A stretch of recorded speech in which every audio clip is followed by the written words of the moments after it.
I'm Hunter Grimes. And I'm Maggie Grishow. And this is NAC News. This week in North Andrew, we had a lot of great things happening, from state basketball to the FFA Lathrop contest. Let's go take a look at my story over this week in North Andrew. Weekend North Andrew Cardinal News. We had multiple organizations doing extremely well. The FFA teams went to Lathrop for Judging Day, and our dairy foods team got first, with Cheyenne Raymond getting high second place in the event, and Brayden Erickson getting seventh out of 167 individuals. Our other teams did great as well, with our floriculture team earning second place and Faith Atkins earning second high earning in a category with 34 other teams. Finally, our dairy cattle team got 13th in the competition out of 38 teams.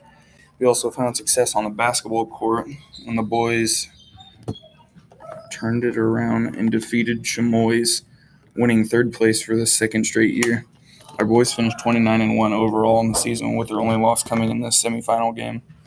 Congratulations to our boys, the great season, and farewell to our seniors. This weekend, the 1998 North Andrew girls team, who placed fourth in the state in their year, came back and were recognized for their great accomplishments. North Andrew had success on National History Day as well. 48 students qualified for regional competition, which is held in Maryville on March 2nd. 35 North Andrew students earned their spot in State History Day, which will all take place in Columbia, Missouri in April. North Andrew placed first and second in each of the highly competitive exhibit categories. Mr. Wiedmer stated, "This year the exhibit category was the most competitive it has ever been at regionals. They were only entry away from having to change their judging format. Our students did extremely well, earning first and second in the group and individual exhibits. This was quite the accomplishment. We did well in the categories we entered, and I'm looking forward to a strong showing at state." This is Hunter Grimes at NAC News, signing off. In light of the recent tragedy in Parkland, Florida, students all over the country took part in the 17-minute walkout. Let's go to Morgan with the story.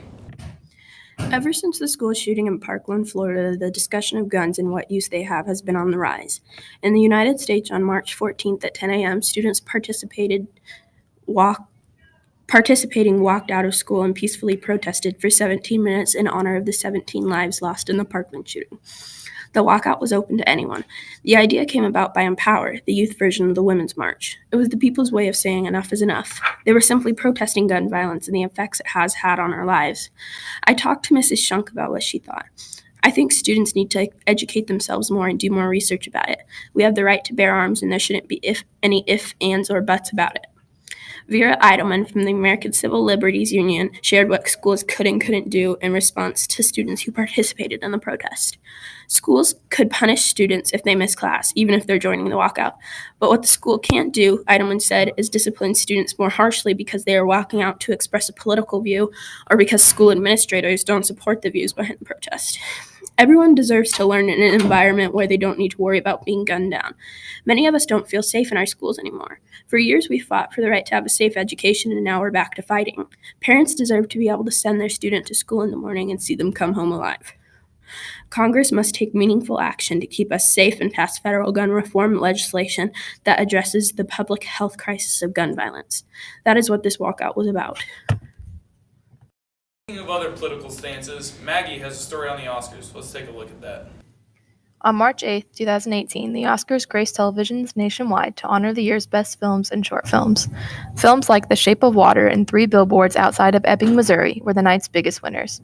A lot of political stances were taken throughout the night as well, with organizations like Time's Up and Me Too taking center stage. Actors and actresses used their acceptance speeches to speak on political matters that they strongly believed in. Lupita Nyong'o made a memorable speech in support of DACA and the Dreamers. "We are dreamers. We grew up dreaming of one day working in movies. Dreams are the foundation of Hollywood, and dreams are the foundation of America." Host Jimmy Kimmel started off the night with jokes about Hollywood's perfect man and promised whichever winner had the shortest acceptance speech a jet ski.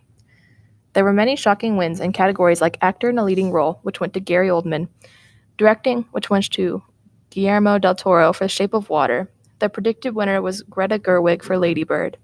An original song went to Remember Me from Coco. That's all for this week. I'm Maggie Grishow. And I'm Hunter Grimes. And we'll see you next time on NAC News.